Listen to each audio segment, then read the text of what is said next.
1 month అనేది నిజంగా అంటే it's not about 1 month, it will start slowly. Before breakup only will know that it will lead to breakup. అంటే మనకు 2-3 months ముందే తెలిసింది మాకు, ఇది 1 monthలో ఇప్పుడు అయిపోయింది కాదు. మాకు కొంచెం సఫకేటింగ్ ఉన్న రోజులు కూడా మేము కలిసి ఉన్నాం. నేను అంటే మాకు మంచిగా అనిపించని రోజులు కూడా లేదు, మేమేం ట్రై చేయకుండా చిన్నపిల్లల్లాగా అయిపోయింది ఇక నీకు నాకు లేదు, నువ్వు మీ ఇంట్లో ఉండు నేను మా ఇంట్లో ఉంటాను, లేకపోతే బ్రేకప్ అను. ఇది ఇట్లా జరగలే. చాలా మెచ్యూర్డ్గానే చాలా డిస్కస్ చేసుకొని చాలాసార్లు మాట్లాడుకొని మనం కలిసే ఉందాం అనుకొని తర్వాత కూడా కాకపోతే ఫైనల్ గా జరిగింది డివర్స్. అంతేగాని ఓవర్ నైట్ జరిగిపోలేదు పెళ్లిలాగా.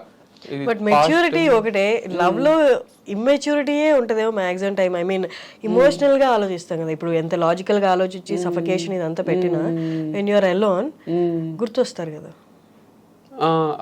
అంటే అంతేం గుర్తురారు, గుర్తు వస్తారు కానీ ఫేజ్ అలా ఉండింది. కానీ టఫే, అంటే అది కొంచెం టఫే. కానీ నాకేందంటే ఏమో మంచిదే అంటారు కదా, ఏది జరిగినా మనం మంచికే అని మామూలు సామెతలాగా ఉంది అది. కానీ నిజంగానే మంచిదేనేమో అనిపిస్తుంది నాకైనా తనకైనా. అంటే she has different ideology, I have different ideology towards life or business or whatever it is, any aspect. We thought we are on same page, similar lines, but later we understood we are not on same page. మా యొక్క different ప్రపంచాలు.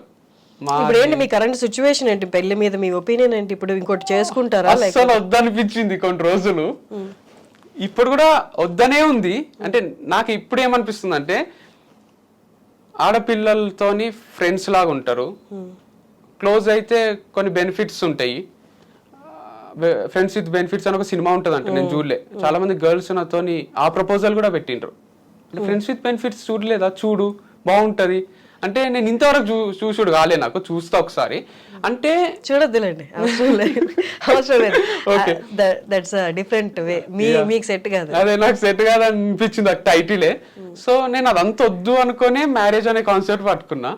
ఇప్పుడు divorce అయినాక అనిపించింది ఇట్లా just girls తో friends లాగా ఉండాలి, ఏం ఎక్స్పెక్టేషన్స్ పెట్టుకోరాదు. నార్మల్గా వాళ్ళతో ఇప్పుడు బాయ్స్తో మా క్రికెట్ టీమ్మేట్స్తో ఉంటాం చూడండి, అట్లా పార్టీ చేసుకుంటే కూడా కుక్ చేస్తుండాలి వాళ్ళు. మా ఇంటికి మా అన్న ఫ్రెండ్స్ గర్ల్స్ బాయ్స్ వస్తుండ్రి, మా మమ్మీ బిర్యానీ చేసి పెడితే అందరు జోకులు వేసుకుంటుండ్రి, నవ్వుకుంటుండ్రి, ఇట్లా హై ఫైల్ ఇచ్చుకుంటారు, నార్మల్గా ఉంటారు.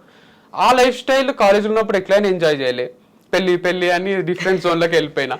ఇప్పుడన్నా చేస్తే బాగుంటుంది, అది కూడా చూడాలి కదా అనిపించింది. కానీ నా భయం ఏంటంటే ఆ ప్రాసెస్ లో మళ్ళీ లవ్ లో పడతా నేను. మళ్ళీ వాళ్ళకు నన్ను పెళ్లి చేసుకుంటావా అని అడుగుతా, వాళ్ళు కట్టన చేస్తారు. పెళ్లి చేసుకుంటే మళ్ళీ ఒక సెకండ్ మ్యారేజ్, అది ఫస్ట్దే ఇక తర్వాత వద్దనిపించి మళ్ళీ సెకండ్ మ్యారేజ్ చేసుకొని మళ్ళీ మా ఇంట్లో ఈసారి అయితే ఇట్లా తల పట్టుకొని కూర్చుంటారు.